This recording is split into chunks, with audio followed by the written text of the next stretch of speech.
Hi ma'am, ma'am ngasigi video is requested video ni ay mamangi komenda hybrid po niya ko purple eye makeup to bro ay na ado dear ay purple eye makeup to na lecture ado di hawra si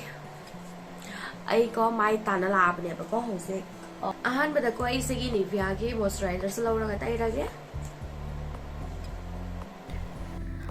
maya makeup hau mamangda khoi skin care ta wase maroi som da ko sum nutigi toba skin care do daily toba skin care sum to biro day time to bo ranga na sunscreen mas lower sum so dan tai biro ado ai su ai hoje kala ri thok da balai te na ko video gi ona number ni na serum kai ga ki tai dra ba ko kai no hadi tai loi ba sum ta thok toi pot ni na ko ai gi ona di moisturizer ama laura tai re adugi matong dain laur base primer ni Maybelline Fit Me gi primer ni sigis lauraga primer amuk tairani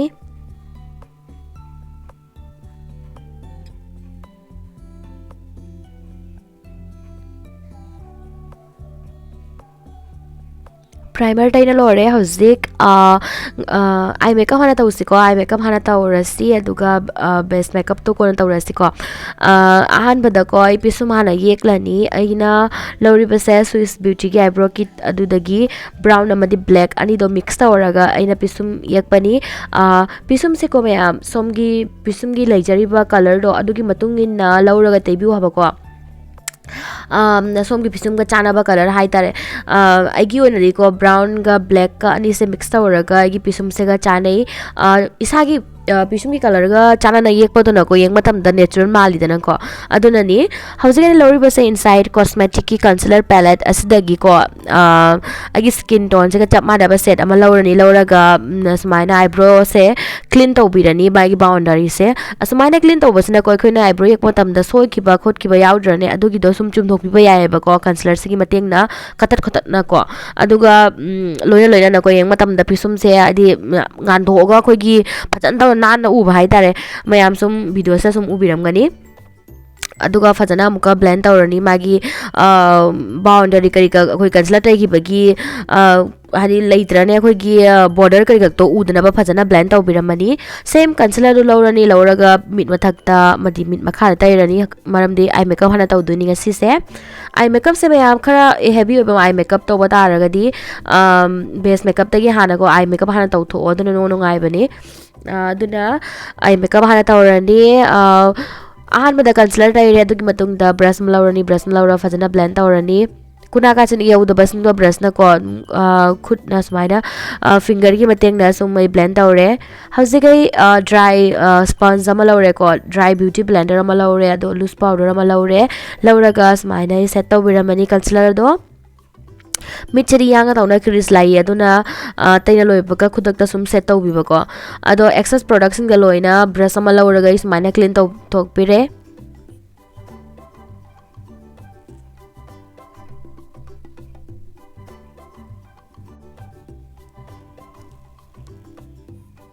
hausigai tape ama lawre ko eye makeup tawdorabani tape ama lawraga smaina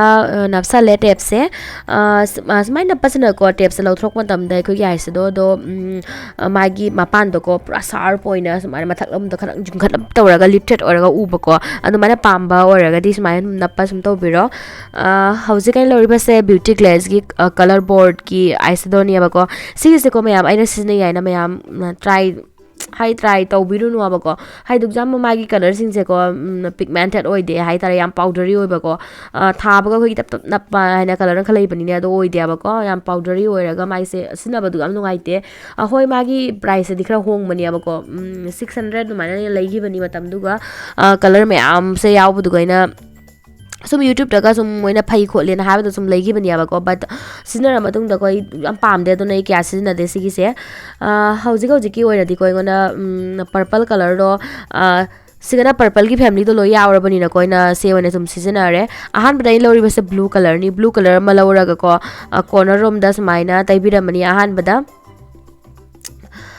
corner of the blue color taire adugi matung da purple color lauraga blue dugi mathak tuga purple lo amuk tairaga smaina blend tawba hawrakani inner room da mapalom da chingat mapalom da chingata bida hari manun room da smaina blend tawrakani mayam video sa sum yang biro na ngang lo sorasu aina harbada blue tagi bagi maram di ko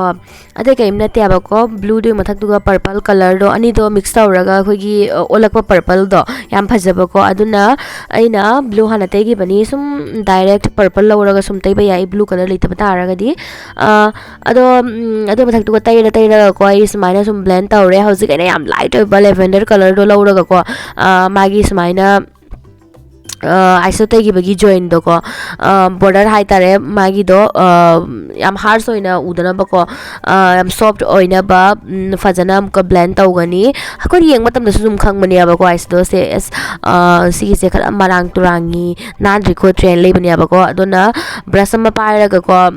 hojiki marang turangi pham duga nandri pham duga sum blend tawbi hanjin na nandri fauba ado ko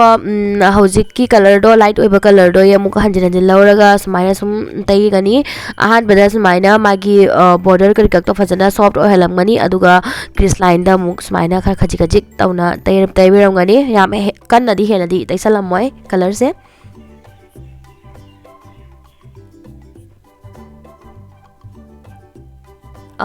som gi mitasu ko same hojiki do maina amuk som gi mitasu taibirani color sing do adugi matung da hojik ai lawri basigi purple haigadra pink haigadra si color se ko lawrni lawraga hangauri ba matek to ko sina color se loi tairaga samna biramani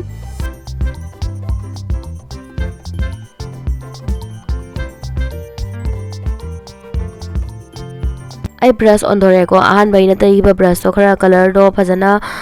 pakta ba ko aduna brush on dora ga tai re adolor matung da muka blending brush ama lawra ga crease line adu da phajana blend to birame mayam aina hanjin blend to rise ko blend siga leira bani ba ko blend se phajana taw dra ga di ai ko gai makeup to phajada bani aduna main noina khoina blend to du se ko gi crease line se astani aba ko eyeshadow tai ki bagi join do aduga ni khoina hena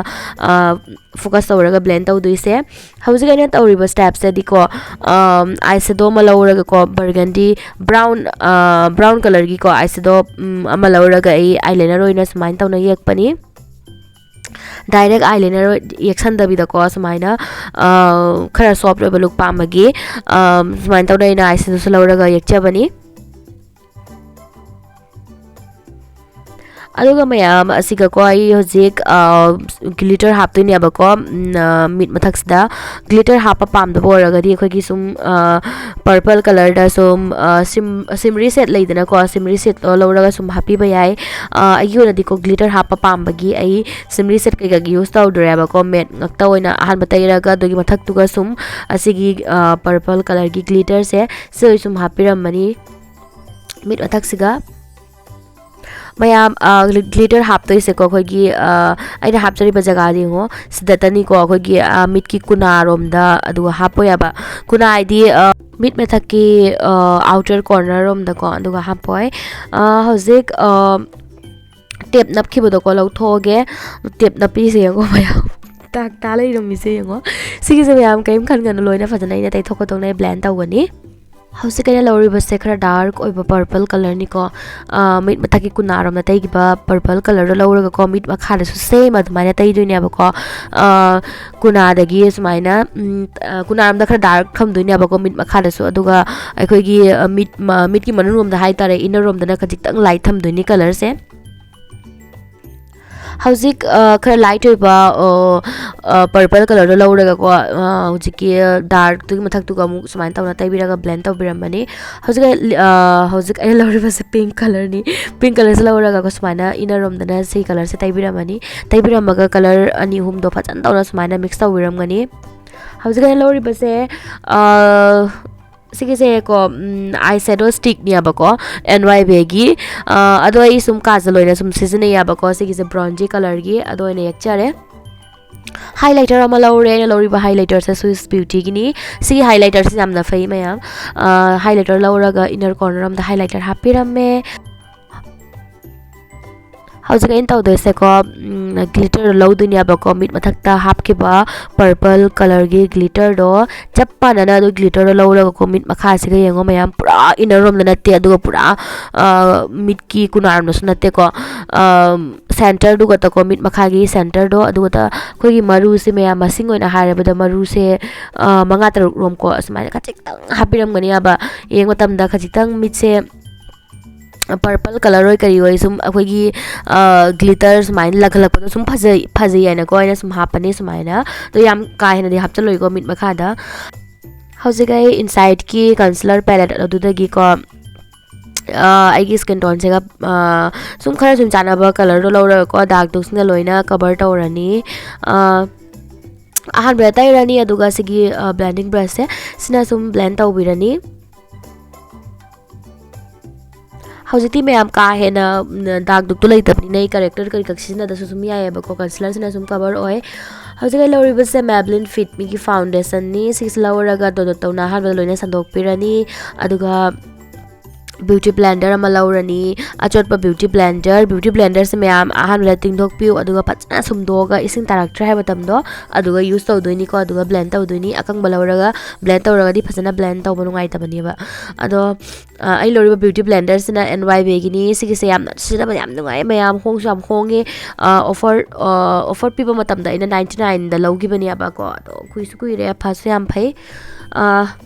adugi do laurani beauty blender laura gai fajan tawna blend tawrani blend se mayam aina hanjin sum haire ko blend se fajan tawri ngai gi akhoi base khangde eye makeup khangde so loira blending leira bani aba blending se fajana tawri ngai gi akhoi gi yeng matam da yamna nan ba natural man ba makeup se long lasting oi ba dumaina oi duni ba ko ado yengo agi aina fajana blend tawbani na ko kyam natural mali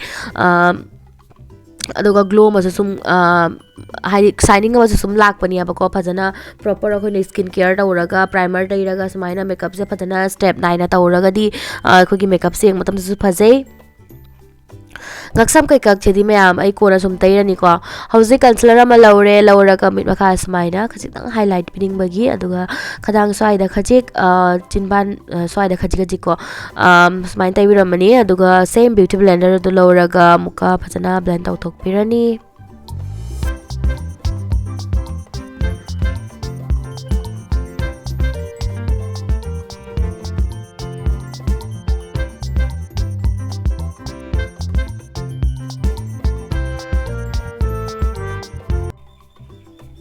hauji gai tawdose liquid blush ni aya lori base ko blush ka nate ko lipstick ni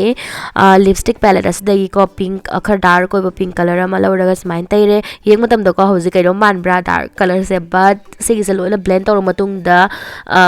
loi pha gini loi phajagi ni mayam sum yeng view